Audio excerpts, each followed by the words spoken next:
Hey everyone. In this video, I'm going to put forward an hypothesis that I think some members of my audience, particularly the more conservative or traditional members of my audience, may find controversial. And basically, I'm of the opinion, or I'm increasingly becoming more of the opinion, that traditionalist Catholics or traditionalist leaning Catholics actually exemplify to a pretty decent degree certain ideas or concepts first put forward in the Second Vatican Council, or which reach their most powerful or explicit expression in the Second Vatican Council. And I'm talking here specifically about the notion of active participation in the Mass. Now, what does it mean to say active participation in the Mass? When most people think about the notion of having active participation in the liturgy, most people, and rightfully so, think about certain reforms to the liturgy that were meant to get the average everyday Catholic more directly or physically involved in what was going on in the Mass. For example, translating the Mass into the vernacular so that the people could better understand it, um, having more call and response sort of prayers, and doing things that allow people to directly participate in the Mass in a physical sense, like allowing for lay lectors, for example. But the thing is, I think the notion of active participation in the liturgy reflects a broader idea. And so let's go directly to Sacrosanctum Concilium, the document of Vatican II that talks about active participation. In paragraph 14, it says, and I quote, Mother Church earnestly desires that all the faithful should be led to that fully conscious and active participation in liturgical celebrations which is demanded by the very nature of the liturgy. Such participation by the Christian people as, quote, a chosen race, a royal priesthood, a holy nation, a redeemed people, unquote, cross-reference 1 Peter chapter 2, verse 9, and 1 Peter chapter 2 verses 4 through 5 is their right and duty by reason of their baptism.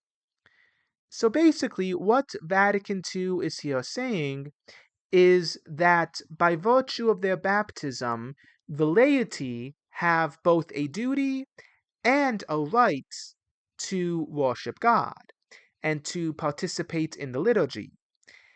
But the thing is, the laity have to have a proper understanding of what's going on in the Mass, and they have to have a proper understanding of the Church's teaching of the liturgy.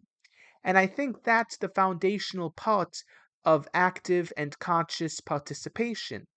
Now, Vatican II, in Sacrosanctum Concilium, goes on to talk about more like reforms that can be done to better facilitate active participation in the Mass.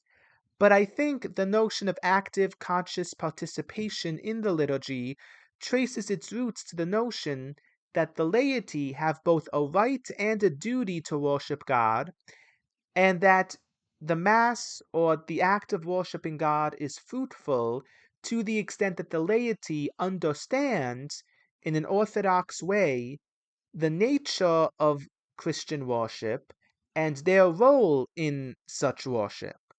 And more specifically, I think implicit to paragraph 14 is the notion that the people understand the spiritual effects of the Mass and the role of the Mass in God's plan of salvation.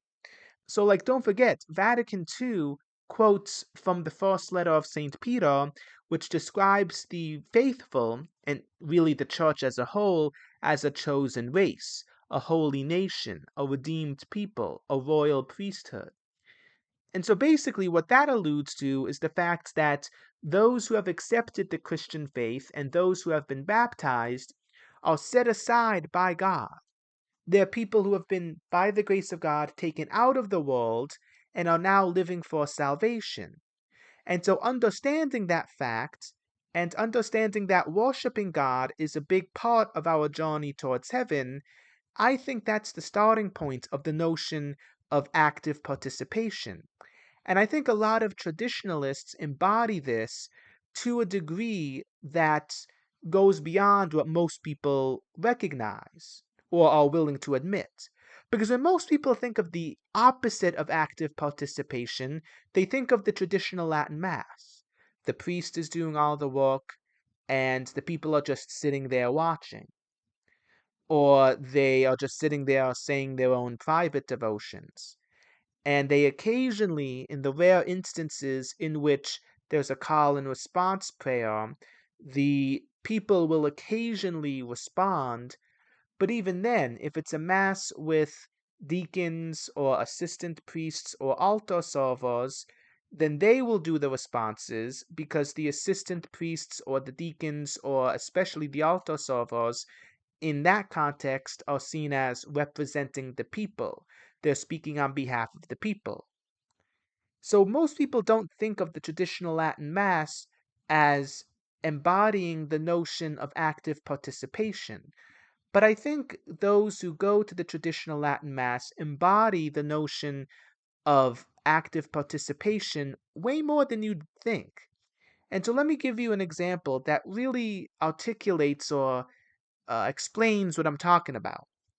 I recently took part in a conversation with a Sedevacantist nun, and she started to talk about how the rosary is one of the most important tools we have to bring about the salvation of souls and our own salvation and making things better in the church.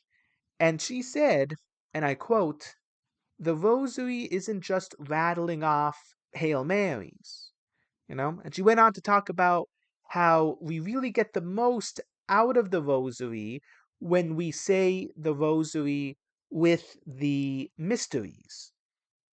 Now, this actually reminded me of something of that I experienced in my own life. Now, most of my family is Catholic, but we're not rats. But my grandmother, who was born before Vatican II and to some degree still kept alive that pre-Vatican II mindset. I mean, when the changes were brought about by the church, she accepted it and went along with it. But she also wasn't one of those people who, she wasn't like ultra liberal. She also wasn't one of those people who was angry or embittered about the changes or tried to resist it. But she still had a little bit of that mentality that she had been raised with as someone born before the council. And like most people from her generation, she had a strong devotion to the rosary. And she would pray the rosary quite often. But towards the end of her life, she actually started praying the rosary much more frequently with the mysteries. And she found that meditating upon the mysteries while praying the rosary helped her to really appreciate the deeper meaning of what was being said. And she started to really see the rosary becoming more fruitful as she started to pray the rosary more with the mysteries. And I think that really gets to the heart of what is meant by active participation. The core of active participation is understanding the nature of Christian worship and understanding how the priests and the people relate to one another within the context of worship. That is, I think, the core of active participation. And so understanding why you're there in the first place. So whether you're talking about the corporate public worship of the church or your own private devotions, understanding what you're saying, like the deeper meaning of what you're saying and what you're doing, and why you're saying it or doing it, really is the key to making the Mass or any form of prayer fruitful. And I think a lot of traditionalists to some extent embody this. Because if you look at a lot of Catholics back in the early to mid 20th century, a lot of them would be completely tuning out what was going on during the Mass. But a lot of them would be saying their own private devotions. Why? Because a lot of the popular devotions of the church were translated into the vernacular. People understood the deeper spiritual meaning of these private devotions more than they understood the deeper meaning of what was being said and done during the Mass. Whereas when you look at a lot of traditionalists today, on the surface, they look like what people look like back in the 1950s or in the 1900s or in the 1800s. But I think they have something that people 50 or 100 or 200 years didn't have. Many of these people are just random lay people, but they have a much deeper, much more acute understanding of the church's traditional teachings on the Mass. Most of them are not fluent in Latin, though some of them are, but most of them have enough of an understanding of Latin to be able to follow along in the Mass. And even those who sit there and pray their rosaries during Mass, a lot of them will justify their actions by saying, oh, well, the priest and the laity, they participate in the Mass in different ways. The priest offers the Mass on our behalf, whereas the laity participate in the Mass by attaching their prayers to those of the priest, who then offers our prayers before the Father. Well, that's what a lot of traditionalists today, in 2022, will say, but that's not what people 100 years ago would have been saying. A lot of people would pray the rosary because that's what they thought they should be doing in the Mass, or that's all they knew how to do. So the notion of, the priests and the laity, they participate in the Mass in different ways or to different degrees, that was something that was officially taught by the Church back 100 years ago or 50 years ago. But in reality, the average everyday Catholic wasn't rattling off this sophisticated, high level scholastic theology or citing the catechism or citing papal or magisterial documents. Yet that's what a lot of traditionalists today do. And I think the mindset behind this whole notion of active participation is actually found in a lot of traditionalists. I think a lot of traditionalists, at least the more informed or conscientious ones, exemplify the notion of active, conscious participation in the Mass, just like a lot of supporters of the Novus Ordo do, just in a different way. And I think there's a very acute understanding of how the Mass fits into God's larger plan of salvation. The nun that I was speaking to, for example, said that we're trying to pray to get to heaven. And she said, don't you want to go to heaven? Most people do, unless they think that this world is the best that we have. But if that's not the case, then we have a duty to pray and to worship God.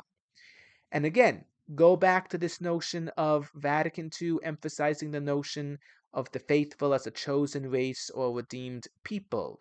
We are people set aside by God in His grace for salvation. And that's why we pray. That's why we worship God. Because we have been made holy. And in Hebrew and in Greek, holiness meant being set aside for a higher purpose. And everything we do is meant to bring about this higher purpose, namely salvation. So I think paradoxically, most traditionalists understand this notion of active participation in the liturgy, but just have a radically different way of living it out. So let me know what you guys think. And again, I'd just like to say thank you so much for joining me today, and God bless.